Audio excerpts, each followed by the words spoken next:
I'm recording this because I have a lot of thoughts and very little time, but I think it's safe to say that everybody in the web development and software engineering industry are wondering what's going on, what's going to happen, and I just wanted to get some of this off my chest.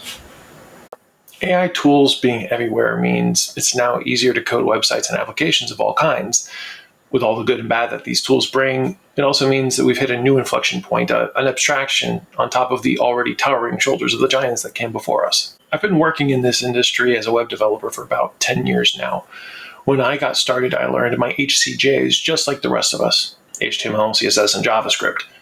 Sure, I had to learn a bit of other stuff along the way, but a decade in, I've grown really comfortable with writing my code, agonizing over how many times I should nest some loops, and then trying to commit something I'll be able to read and grok in about 6 months.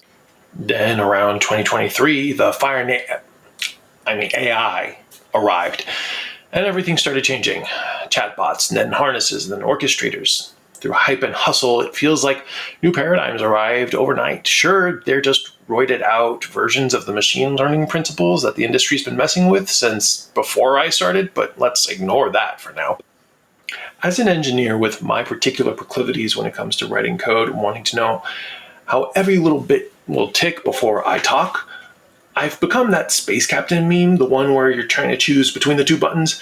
Whenever I have to undo or accept an LLM's wall of code, knowing that I have to maintain readability, accessibility, velocity, other itties.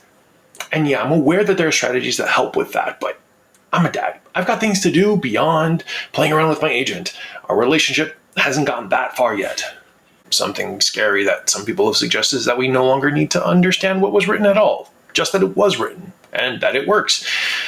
Suffice it to say, I'm still on the fence about that, and I'm going to let more experienced people yell at me in the comments about whether or not I should have my hackles raised. The thing that I am certain of right now, as of recording, is that I'm not alone. The industry is in a weird place. CEOs are threatening us for our lunch money and livelihoods with their robots. Paradigms keep on shifting, and money lines are going up and down, depending on who you ask. It's all really hard to follow, kind of on purpose, not really. Personally, I find it very worrying that with the thrashing and hype cycle and corporate incentives being so skewed, prominent voices in our industry are not being given the room or time to educate and are basically being driven away. It feels like every day creative and insightful people are burning out and stepping away from a beautiful garden they simply wanted to cultivate and help grow, effectively because stakeholders wanted to see a line go up now and not later. And it's stakeholders.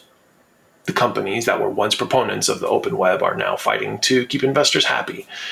I don't think most people would argue with wanting to make a buck, but as far as I can tell, optimization has become the antithesis of open source anything, and anyone that has anything to say otherwise seems to have a productivity booster that they'd like to offer you. At the end of the day, wherever the rapids end up smoothing out, I think we would do best to recognize the trends for what they are.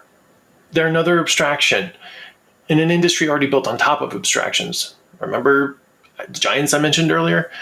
They're the ones that made sure you don't have to hand roll an HTTP server every time you start a new project. I mean, you can if you want to. I won't shame your masochism. The way I'm starting to see it, those of us that have been doing this a while, that enjoy knowing what every little bit of our code does, we're now the gray wizards of the industry. I'm not saying we're old. I'm saying AI's shortened the timeline a little bit. We are to AI native engineers what mainframe maintainers were to the distributed systems crowd, what C is to Rust. We know the ins and outs of our various areas of expertise, and the foundational LLM companies will only accelerate our work for a price that's still on the rise. To borrow a phrase from a favorite creator of mine, we'll be there to fix things when the stakeholders start hearing from the fraternity of very expensive projects. To those of you out there like me, those of us who don't have hours, means, or spoons to keep up with this stuff every day, those of us worrying about what AI is going to do to the industry and our careers in the next year or 5, we've seen this kind of thing happen before.